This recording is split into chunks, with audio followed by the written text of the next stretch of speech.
वक्ता केंद्र से आने वाली रेखा फिर क्या वक्ता हुआ? केंद्र से ही जाती है, फिर? वक्ता केंद्र से आने वाली फिर रेखा मैंने उसे भी उसी जाने रास्ते दिया से जिसके पुनः जाने वापस से मेरी लौट जान जाती जाती है। थी। लेकिन अगर कोई अनंत से किरण आ रही है और दर्पण पे पड़ेगा तो वो कहाँ से होकर गुजरेगा? मुख्य फोकस से होकर गुजरेगा। कहाँ से गुजरेगा?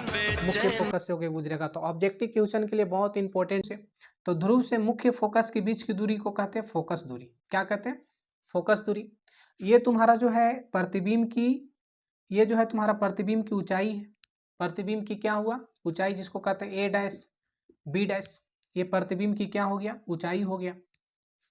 और प्रतिबिंब की ऊंचाई होगा, ये भी बताएंगे कि वक्ता केंद्र और अनंत के बीच रखे थे किसी वस्तु को, तो सी और एफ के बीच बना। इसके बारे में हम चर्चा करेंगे। पहले ये समझना है, चिन्ह परिपाटी की बात कर रहे हैं। तो ध्रुव से मुख्य फोकस के बीच की दूरी को फोकस दूरी कहते हैं। ये तुम्हारा जो है प्रतिबिंब की स्थिति ये बता रहा है। तो प्रतिबिंब की, यानी कह सकते हैं ध्रुव से प्रतिबिंब तक की दूरी को कहते हैं भी। क्या कहते हैं? भी कहते हैं। क्या कहते हैं? भी कहते हैं। यानी कि भी का मतलब होता है कि प्रतिबिंब की दूरी। ये तुम्हारा जो है वस्तु की दूरी है। ये क्या है? वस्तु की दूरी। इसको किससे डिनोट करेंगे? तो यू से डिनोट करेंगे। किससे डिनोट करेंगे? यू से डिनोट करेंगे। अब देखो सभी दूरियां कहाँ से माप रहे हैं? ध्रुव से। तो ये बताओ, ये आपतित प्रकाश की किरण है। तो आपतित प्रकाश की किरण यानी आपतित प्रकाश की दिशा में मापी गई दूरियां पॉजिटिव होती है और आपतित प्रकाश की विपरीत दिशा में मापी गई दूरियां निगेटिव होती है। तो देखो ये जो तुम्हारा है आपतित प्रकाश की किरण इधर की ओर जाएगा, है ना। लेकिन सभी दूरियां जो है इसका ओरिजिन पॉइंट से इधर ही आ रहा है, ध्रुव से इधर ही आ रहा है। यानी कि आपतित किरण की विपरीत दिशा में माप रहे हैं, तो विपरीत दिशा में मापी गई दूरियां ऋणात्मक होती है। देखो विपरीत दिशा में मापी गई दूरियां ऋणात्मक होती है, ये तुमको पॉइंट याद करना पड़ेगा। तो यहाँ से हम लोग को क्या पता चल रहा है कि एफ जो होगा वो तुम्हारा निगेटिव होगा। क्यों निगेटिव होगा? क्योंकि ध्रुव से हम लोग उल्टा माप रहे हैं, ये आपतित प्रकाश की विपरीत दिशा में माप रहे हैं। भी जो है इधर ही बन रहा है, इसका मतलब है कि भी जो होगा वो निगेटिव होगा। भी का मतलब क्या होता है? प्रतिबिंब की दूरी होता है। यू क्या होगा? तो यू भी क्या होगा? निगेटिव होगा। यू क्या होगा? निगेटिव होगा। ये भी ध्यान में रखना है। अब बात रह गया कि एच ओ क्या होगा? एच ओ का मतलब height of object. Height of object का मतलब होता है वस्तु की ऊंचाई।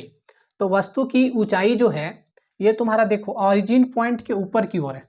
तो ऑरिजिन पॉइंट के इधर हो या इधर हो या यहाँ हो या यहाँ हो उससे मैटर नहीं करता है, ये हमेशा ऊपर की ओर जा रहा है तो ये क्या होता है? पॉजिटिव होती है। इसका मतलब ये प्लस में होगा, है ना, यानी पॉजिटिव होगा। और एच, अब देखो एच आई, तो एच आई जो है तुम्हारा ये ओरिजिन पॉइंट के नीचे दिख रहा है। ओरिजिन पॉइंट के जो है ये नीचे बन रहा है, इस तरह से बन रहा है। तो बताओ ऑरिजिन पॉइंट के जब नीचे की ओर जाएगा तो यहाँ जाए यहाँ जाए यहाँ से जाए उससे मैटर नहीं करता, ये नीचे की ओर आएगा तो ये क्या होगा? निगेटिव होगा, यानी कि क्या होगी? ऋणात्मक होगी। तो यहाँ से देख रहे हैं कि एफ भी ऋणात्मक, यू भी ऋणात्मक, भी ऋणात्मक, एच ओ भी ऋणात्मक और एच आई भी ऋणात्मक, है ना। यानी कि फोकस दूरी भी ऋणात्मक हो गया और प्रतिबिंब की दूरी भी ऋणात्मक हो गया, वस्तु की दूरी भी ऋणात्मक हो गया और वस्तु की ऊंचाई धनात्मक हो गया और प्रतिबिंब की ऊंचाई भी क्या होगी? ऋणात्मक हो गई। इसका मतलब क्या है? इसमें सिर्फ ये प्लस हो रहा है। ये प्लस कब होगा? जब प्रतिबिंब जब प्रतिबिंब दर्पण के आगे की ओर बने।